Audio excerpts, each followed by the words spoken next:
be a mother with 5 children, tuck your babies in like you're never going to see them again. And then you come home to this mess that we're living in today. And I'm supposed to smile so you don't think I'm angry. Am I doing okay? I want you to think about this. I take these boys and I put them in body bags. And we cover them with that American flag. We put them in helicopters. I covered them with the American flag. When we say retrieve bodies, we don't mean we just picked up something. We picked up everything. Fingernails, everything. If you hadn't been there, if you've never smelled JP fuel on the back of an aircraft and the metallic smell of blood, you have no idea where I have been and what I have seen. There it is. And it's true. They say I was one of the first split tails on the ground. Military's gonna know what that means. But the truth is, God put me where He wanted to be, when He wanted me to be there, and I survived all that. But then I come back, thank you. Then I come back here to America. Lord help us. You telling me that we're going to spend millions of dollars to study the sex of a plastic potato? You're going to tell us that things that come into our classrooms, and you might as well go right now and put your feet underneath your chair, because I'm going to step on your toes. Look around this room right now. How many people you think is here? 300, 400 maybe? 200 at least? How many show up to the NCGOP meetings? 14 on average. Correct me if I'm wrong. You got a problem. You don't have a problem. We have a problem. We must unite. We have to unite. If we don't, we are going to lose this nation. You're telling me that me and my friends don't matter. You're telling me it's okay to stand and to kneel and do whatever you want to with that flag. It's not okay. I didn't go to Afghanistan for you to kneel for that flag. I didn't go to Iraq for you to kneel for that flag. You got to start kneeling for that cross. You stand for that American flag. You stand up for your children. You tell them it is now the time. This is my country, my state. I want to take it back. I'm ready for battle, and I'm going to battle every day, no matter what it takes. You get up and you make a difference. You be bold. You be brave. You do exactly what God has called you to do. I've heard so many people tell me, oh, Lord, I can't do that. I'm not qualified to do that. The biggest lesson I've ever got came from this little man right here. Mark said, God does not call the qualified. He qualifies the called. There you go. And you are called. I'm calling you. All you military sitting out there in your butts that's retired, get up. All you people who's in the police department, now is the time. They're coming after your children. You don't believe me? You better start paying attention. And you allowed this to happen. And this is the part you're not going to like. Nobody raised your hand to run for the Board of Education.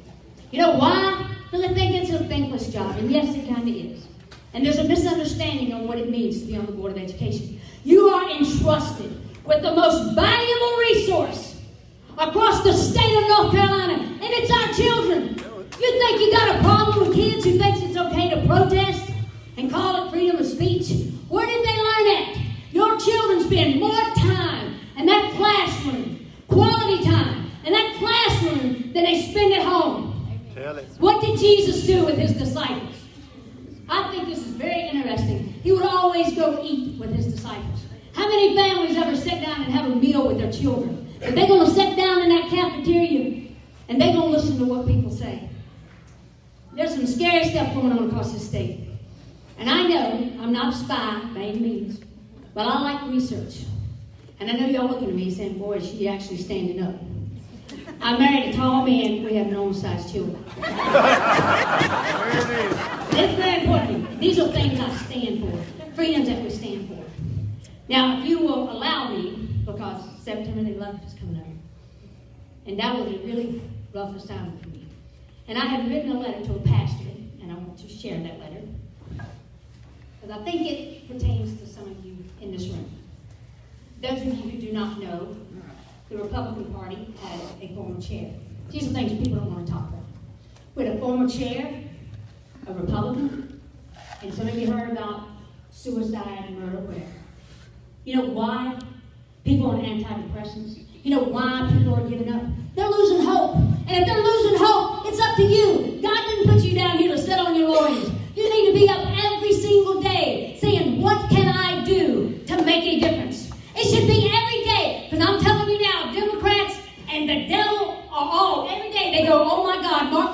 since I let it again. I want you to say that about every one of you that's in this room. So I'm going to share this letter real quick, and this is something I sent to a pastor. Dear Benny, I'm not much for talking to people around here because they have worried enough. They've spent hours in prayer for my safety. So why am I telling you? I'm not sure. Maybe it's because we are not here face to face. The nightmares continue, and I do not sleep well at night. Your children's prayer and your church's prayers would be appreciated. Please remind them to even pray for our soldiers once they return. I have 5 children of my own. I look at their cute little faces, and they wrap me in their arms, and I have to pause. And every time I think of Brian, Justin, Jamie, and Dan, who would never, ever have that chance again. I can still see those little children's faces from the war. The ones with only one arm or leg, because they were playing in the landmines. There's one kind of famous photo that's floating around, and it shows me carrying this mangled child from the aircraft, and I'm running. And each time it's shown, somebody leaves the room or they turn their head. But you see, I never do. You see, real professionals don't turn away. They just hand it off to a higher authority. So let me explain. In the emergency room, if I have someone with an open fracture, I was with the 82nd Airborne Group, so you know they've got throat bones everywhere. So let me explain in the ER is someone with an open fracture. If you see them, I treat them initially, and then I hand them off to an orthopedic doctor. That bone doctor can treat that injury the best because, you know what, he's a specialist in that field. And when I see the picture of this mangled baby girl, I vividly recall her in my arms. I can feel the blood that is soaking in my uniform. It is warm first, and then it goes cold. And you know, I know not to look down. I don't want to know what's left, but I'm tempted. It's a little pink party dress. It's covered in blood. And what's left of one of her arms. I don't even see one of her legs. And I tell myself, it's under that dress. It's easier not to know. So I hand her over to Jesus, the ultimate physician. Then she'll have all her extremities. She'll reach for him, and he'll take her in his arms and hold her so tight that he will have to stop and hold her because she is squirming with joy. And as they walk away together, he turns for a brief moment, and he looks at me as if to say, I've got it from here. Just then, I see 2 little legs under the dress, just a kicking. Sometimes I feel like that mangled little child, but I stop and I pray, because I know that great physician. And in time too, sir, I too will be kicking. P.S.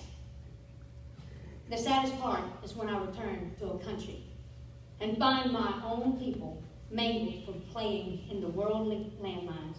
Families broken apart by bad marriages, children on drugs, people killing each other, and some people broken just because they feel they're unloved, they're old, they're fat, they're ugly, or whatever it is. They don't know when to hand it over to the great physician. So they just continue to be lifeless with their own missing parts. My challenge to you today is this. Whatever you think that part is missing. I want you to take the time, find out what that is. I also believe that that part that you feel is missing, it belongs with the conservatives in this country. You can do all your little petty games. You can talk about each other. You can do whatever you want to do. But I'm asking you, as a former veteran, someone who gave you 33 years of my life, to suck it up, Buttercup. I want you to come together. I want you to unite. I want you to take back my state. Take back my country. Make it worth fighting for. And if need be, dying for. Because this is what we're going to have to live with. Whatever you say, whatever you allow in your home is what you're going to have to live with. I am concerned. You need to be concerned of what you are allowing in the home state of North Carolina. Now, that being said, that Board of Education, they control your policy, they control your curriculum, and they control what is going on in that classroom.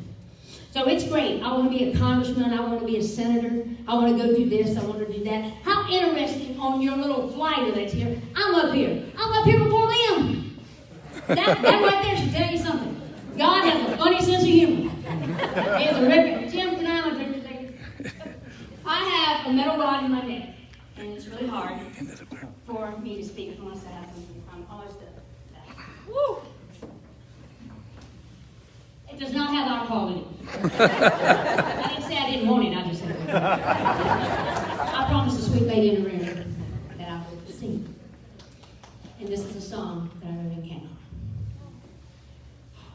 And I can't sing like that girl, that high voice. But you know, the Bible says make a joyful noise. Amen. As the world looks upon us, as we serve in kind of heart, it seems we have nothing. Our families are poor so far. But in my heart, I'm rejoicing. How I wish they could see.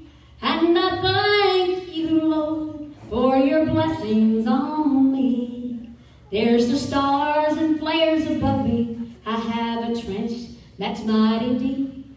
MRE's on my table. Combat boots on my feet. You show me your love, Lord. I know you are never far. And I thank you, Lord, for my blessings and kind of heart. Although we're not wealthy, my DCUs are covered in dust. I have the freedom to say in God I trust. And that's all that matters, though the world may not see. So I thank you, Lord, for your blessings on me. I'm asking you to find that blessing, find that song, put it in your heart, and get your boots on the ground and move forward and take our country and our state back. God bless you and thank you.